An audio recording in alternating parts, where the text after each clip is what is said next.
My name is Usman, and I never imagined my life would change because of a little girl running down a hospital hallway, crying as if her entire world was collapsing. I was just a janitor gray uniform, worn-out shoes, and a mop in my hand.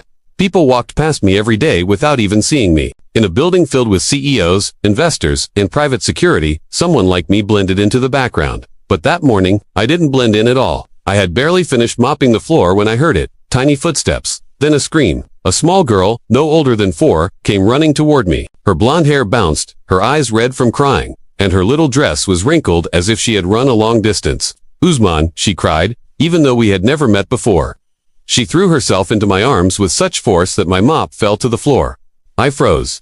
Janitors don't get hugged in buildings like these.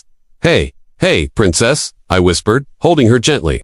"What happened? Where's your dad?" She shook her head violently, sobbing so hard she could barely speak. "They beat my mom. She's dying. Please help, please." Her tiny fingers dug into my shirt, desperate, terrified. My heart stopped. Her mother, Noreen.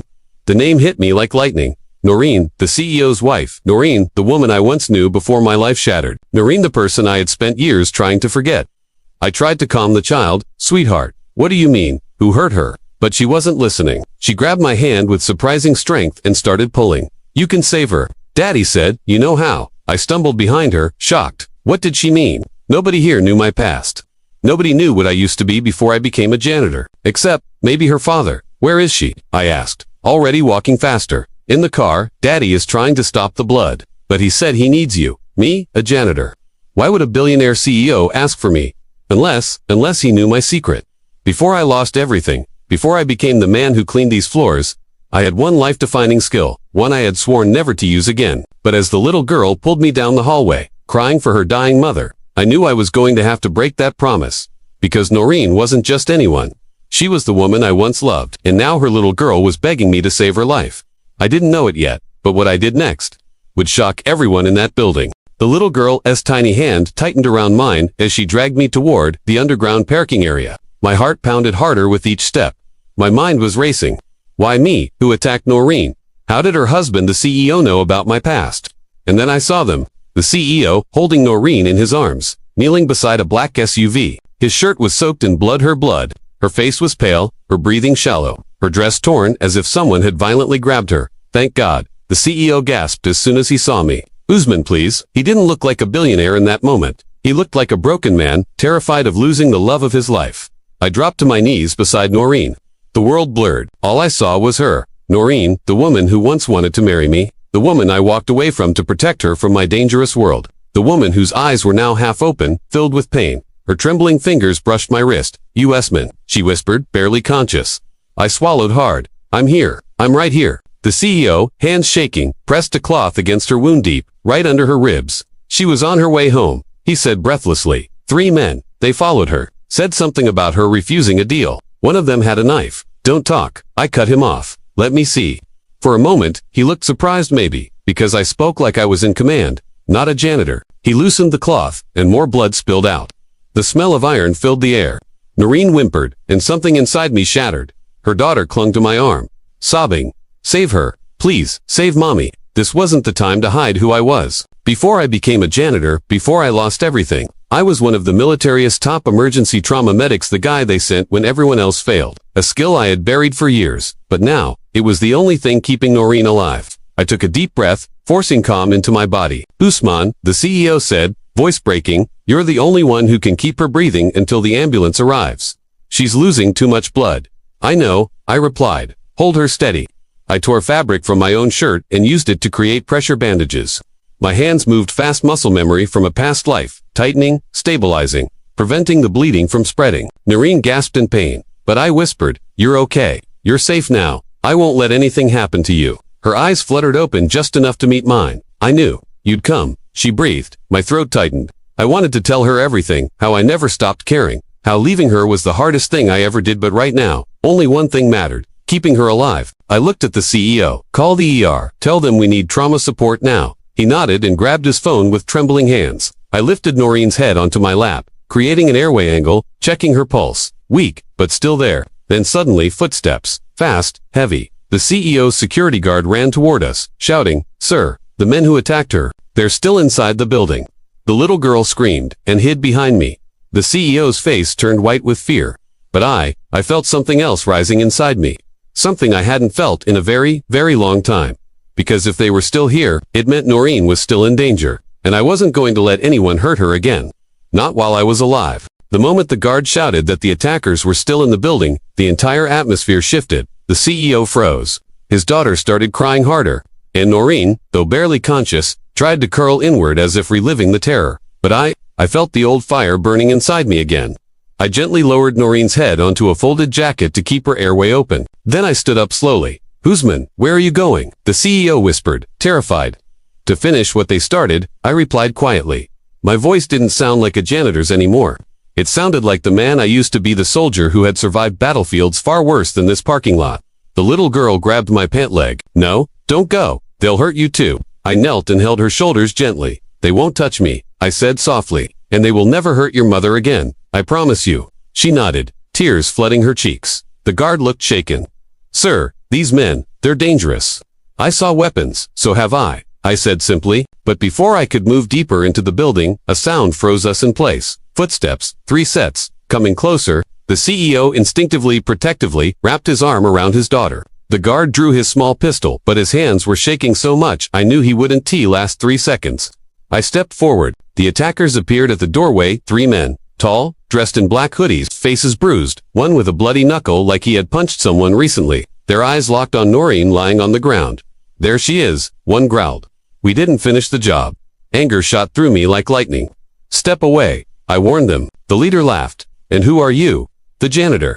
I didn't answer. I didn't need to. When he took another step toward Noreen, something in me snapped. The first man lunged. He never reached me. I grabbed his arm, twisted sharply, and he screamed as his wrist snapped. He dropped to the floor. Writhing, the second man came at me with a knife. I sidestepped, grabbed his shoulder, and slammed him against a pillar so hard the knife clattered across the floor. He groaned, but I was already focused on the third. He rushed at me with pure rage, but rage is useless against skill. 2 moves. 1 strike to the ribs, 1 to the throat. He dropped instantly. The CEO stared at me in disbelief, mouth open. The guard froze mid-motion, stunned. The little girl whispered, "Mommy was right. You are a hero." I turned back to Noreen, but suddenly, the man I slammed against the pillar moved again. He crawled toward the fallen knife. I sprinted, but before I could reach him, the CEO stepped in front of Noreen, holding a fire extinguisher high. A soft, terrified man, doing something brave. When the attacker lifted the knife, the CEO swung with all his strength. Cracked, the extinguisher hit the attacker's arm, making him drop the knife before collapsing. Silence filled the parking lot.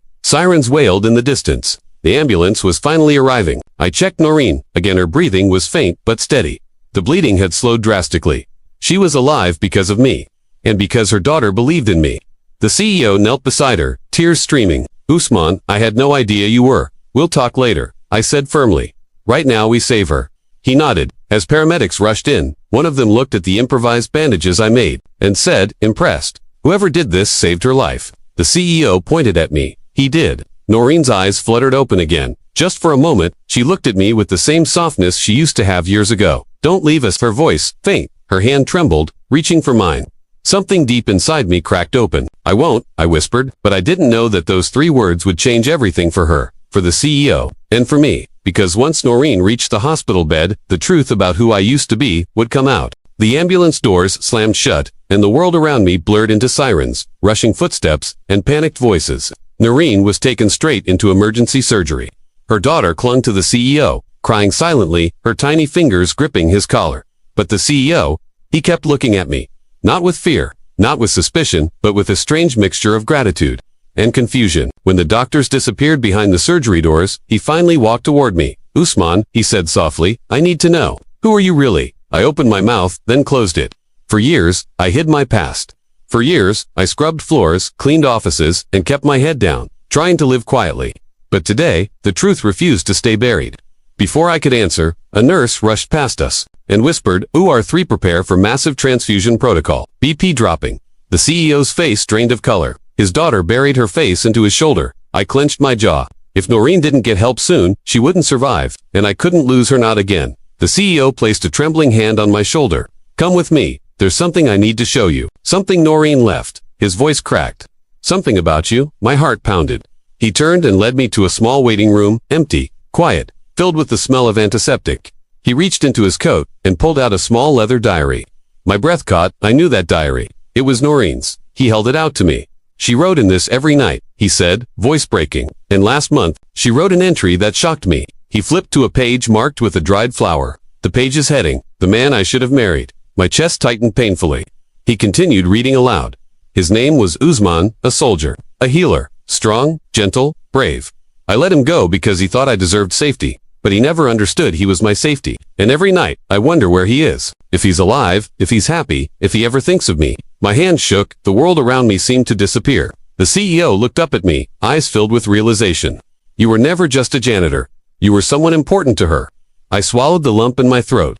I was a combat medic, I finally said. With a classified rescue unit, I saved lives in places most people can't even imagine.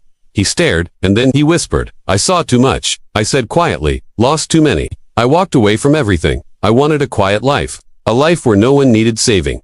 The CEO's eyes softened. But today you saved my wife. I looked away, my voice low. I saved the woman I once loved. He didn't get angry. He didn't accuse. He just took a long, trembling breath. You should know something, he said. His daughter, sitting quietly now, looked between us, her little face full of innocence. The CEO lowered his voice. Noreen, she talked about you often, not by name, but I always knew there was someone she cared about before me. Tonight, when she cried for help, she said your name. A silence settled between us.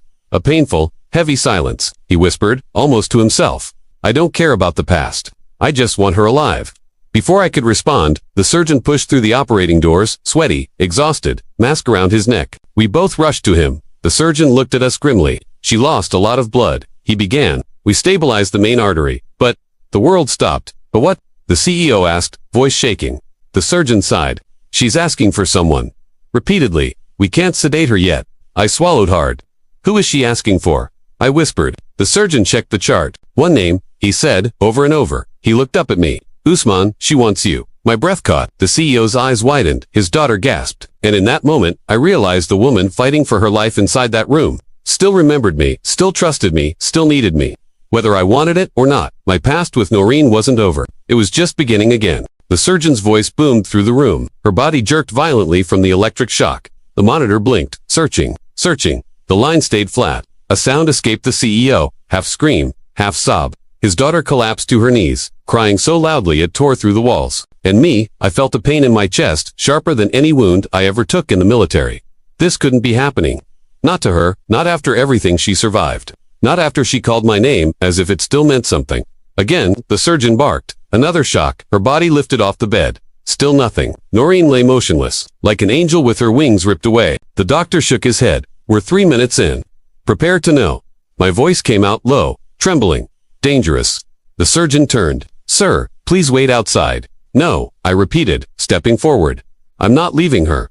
The CEO didn't move. He didn't blink. He was frozen in shock, holding his daughter, who couldn't even breathe from crying. The surgeon looked at me with frustration. Her body isn't responding. We've done all. No, I yelled. Everyone stopped. I pushed past the 2 nurses trying to block me, and then a training took over. I grabbed Noreen's wrist. Cold, limp, but not gone. Move, I said sharply. Just give me 10 seconds. 10. The surgeon hesitated, then nodded. I leaned over her, my hand steady though my heart was breaking. Listen to me, I whispered into her ear, voice cracking. You don't get to leave. Not again. Not without hearing what I've held in my heart for years. The monitor continued, its cold, merciless beep. I pressed my hand over hers, lowering my forehead against her knuckles. Noreen, come back please. I swear, I'll protect your daughter, your family. You just don't leave me again. Tears fell onto her hand. I didn't care who was watching.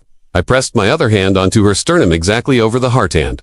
Began manual cardiac stimulation, not CPR, a technique only field medics used in war zones. The surgeon's eyes widened. You know this. Quiet, I muttered. Every push was a plea. Every compression was a scream inside me. Come back. Push, you're stronger than this. Push. You came back once for me. Do it again. The CEO stepped forward slowly, tears streaming. Usman, please. Save her. Even he believed in me now. The little girl cried into my sleeve, clutching me desperately. Make mommy wake up. Make mommy wake up. Please. My arms were shaking. My breath was uneven, but I didn't stop. Not until the faintest flicker on the monitor. A tiny wave. Barely there. I froze. The surgeon gasped. Again look, another flicker. Stronger than a heartbeat. Weak, slow, but a heartbeat. The room exploded with movement. She's coming back. A nurse shouted. The doctor rushed to assist, stabilizing her vitals. The CEO fell to his knees, sobbing into his hands. His daughter screamed with joy, hugging Noreen's arm. I stepped back, breathless, shaken, my whole body trembling. And then her eyes opened, just barely, just enough. She looked at her daughter, then at her husband, and finally, at me. Her lips moved. I leaned closer. She whispered, barely audible, "I heard you. I came back. Because of you." My heart broke open. Completely. Her fingers weakly curled around mine. The surgeon nodded with relief. "She's stable. We're moving her to IC. She's going to make it." The CEO exhaled deeply, wiping tears, then looked at me with a face full of gratitude, not anger, not jealousy, just pure respect. "You didn't just save her life," he whispered, "you saved all of ours." The little girl hugged my leg tightly. "You're our hero, Usman." I wanted to smile, but deep inside, I felt something heavy. Because Noreen survived, she lived. But the danger wasn't over. Someone had targeted her husband. They attacked Noreen as a warning. And they weren't done yet. I looked at the CEO. "After she wakes up, you need to tell me everything," I said quietly, "about the deal, about the men, about the threat." He nodded, and in that moment, the janitor named Usman disappeared. The soldier inside me woke up again. Because to protect Noreen, to protect her child, to protect the life she fought to return to, I would need to become the man I once was. Someone dangerous. Someone fearless. Someone unstoppable. Someone Noreen could trust with her life again. The surgeon's words echoed in the hallway like a shockwave. "She's asking for Usman again and again." For a moment, no one moved. The CEO stared at the doctor in disbelief. His daughter's tiny hand squeezed his arm, and I felt my heart drop into my stomach. Noreen had just survived major surgery. She was half conscious, barely stable, and yet, the only name her trembling lips could form was mine. I wasn't ready for this, not emotionally, not mentally, but fate clearly didn't care. The surgeon gestured toward the door. "She's awake barely, but stable enough to speak. You need to go in. She won't rest until she talks to you." The CEO looked at me, not with anger, not with jealousy, but with a heavy, quiet acceptance. "Go," he said softly. "She trusts you. If seeing you keeps her alive, do it." His daughter nodded, wiping her tears with the back of her hand. "Please help mommy again," she whispered. My chest tightened painfully. I slowly pushed the door open. Inside the recovery room, the room was dim, the only light coming from the monitor beside her bed. The beep beep beep of her weak heartbeat filled the silence. Noreen lay there, fragile, pale, tubes in her hands, oxygen mask on her face, and even in that condition, her eyes searched the room, searching desperately for someone. "Usman," she whispered through the mask. I approached slowly, afraid that touching her might break her. "I'm here," I said, my voice barely steady. "I'm right here." Her hand trembled as she reached out. For years I had imagined what it would feel like to hold her hand again. I never pictured it like this, cold, weak, covered in medical tape. But when our fingers touched, a rush of memories flooded back. Her smile, her laughter, the dreams we once shared. Tears filled her eyes. "You came," she breathed. My voice cracked. "I would never let anything happen to you." She tried to sit up, but winced in pain. I gently placed my hand on her shoulder. "Don't move, you're safe now." Her eyes softened, but there was something else there, fear. "They were going to kill me," she whispered. "They said, I ruined the deal, but I knew too much." Her breathing quickened, the monitor beeped faster. I leaned closer. "Noreen, listen, you're safe. No one is going to hurt you again." She shook her head weakly. "No, you don't understand. They weren't after me, they were after him." My heart froze. "Who?" I asked. She swallowed. "The CEO. My husband. They were targeting him. They attacked me to send him a message." A chill went down my spine. This wasn't an accident. This wasn't random violence. This was a threat. And she got caught in the middle. She squeezed my hand desperately. "Usman, promise me you'll protect my daughter. Please." I took a deep breath. "I promise, with my life." Her tears slipped down her cheeks. She whispered, "I always knew you were still the same man. Even when you disappeared. I never stopped believing in you." Her words hit directly into the deepest, most hidden part of my heart. Before I could respond, the door opened. The CEO stepped in slowly, holding their daughter's hand. He paused when he saw us together. Noreen looked at him with gentle eyes, but then looked back at me, her fingers tightening around mine. The CEO's voice cracked. "Is she awake? Is she okay?" "She's stable," I said, stepping aside but carefully keeping her hand in mine to reassure her. He sat beside the bed, tears forming in his eyes. Noreen touched his arm weakly. "Take care of our daughter," she whispered. "I will," he said, voice breaking. Then something unexpected happened. Noreen pointed at me, "And take care of him too." "He saved me," the CEO nodded, swallowing hard. "I know, and I'm grateful." But before any of us could say another word, Noreen's monitor suddenly spiked, beeping rapidly. Her body tensed, her breathing faltered. The surgeon dashed into the room. "Her blood pressure is crashing. We're losing her." The CEO stood, terrified. Their daughter screamed. I grabbed Noreen's hand. "Stay with me," I shouted. "Don't you dare give up." Her eyes locked onto mine. Filled with fear, filled with longing, filled with 1,000 unsaid things. Then the monitor flatlined. A sharp, endless beep filled the room. "Noreen," the CEO cried. "Mommy," the little girl screamed. Doctors shoved us back. Clear. Shock at 200. But all I could do was stand there helplessly. As the woman I once loved, the woman I had just saved, slipped away again. Noreen was moved into the ICU. Her daughter refused to let go of her hand. The CEO stood by the bed like a man who had aged 10 years in one night, and I stood at the foot of the bed, unable to look away. This wasn't just a woman I once loved. This was someone who came back from the edge of death because she heard my voice, because she trusted me more than anyone else in the world. But danger still hung over us like a knife. After the doctors left and the room grew quiet, the CEO motioned me outside. "We need to talk," he whispered. I followed him into a private waiting room. He closed the door. His hands were shaking. Not from fear of me, but from whatever truth he had been hiding. "I didn't tell the police everything," he began. I narrowed my eyes. "Why?" He swallowed. "Because this attack wasn't random, it was planned, it was personal." I took a deep breath. "Tell me everything." He ran a hand through his hair. "Defeated, there's a man, a former business partner. We built the company together. But he started laundering money through international accounts. When I found out, I confronted him. My jaw clenched and he threatened me. Told me if I spoke, he would destroy everything, my company, my name, my family." He stared at the floor, voice breaking. I stayed silent for my daughter, for Noreen. I thought stepping back from the deal would calm him down. But instead, I said darkly, "He sent men after your wife to scare you into backing off." He nodded, tears in his eyes. "And he'll try again," I added. The CEO covered his face with trembling hands. "What do I do? I'm not a fighter. I'm not brave like you." I placed a firm hand on his shoulder. "You don't need to be brave. You just need to tell me the truth." He looked up at me. "Will you help us?" I didn't hesitate. "Yes," I said. "I will protect Noreen and your daughter with my life." The CEO lowered his head in shame. "She still loves you," he whispered. "And after tonight, I understand why." His honesty stunned me. "I'm not here to take anything from you," I said quietly. "I know," he replied. "That's why I trust you." We stepped back into the ICU. Noreen wakes again. Hours passed. The sun began to rise, painting the room gold. Finally, Noreen's eyes fluttered open again. Her daughter lifted her head from the mattress. "Mommy, Mommy, you woke up." Noreen smiled weakly and kissed her forehead. The CEO took her hand, and then her eyes met mine. Everything unspoken passed between us in that one look. Our past, our pain, the love we never resolved, the years of silence, the sudden reunion, and the night we both almost lost forever. She lifted her hand slightly. I stepped closer. Her voice came out in a whisper. "You saved me, not once, but twice." I shook my head. "You saved yourself. I just helped." Tears formed in her eyes. "You left," she whispered, "but you never left my heart." The CEO dropped his gaze. He knew now. He accepted it.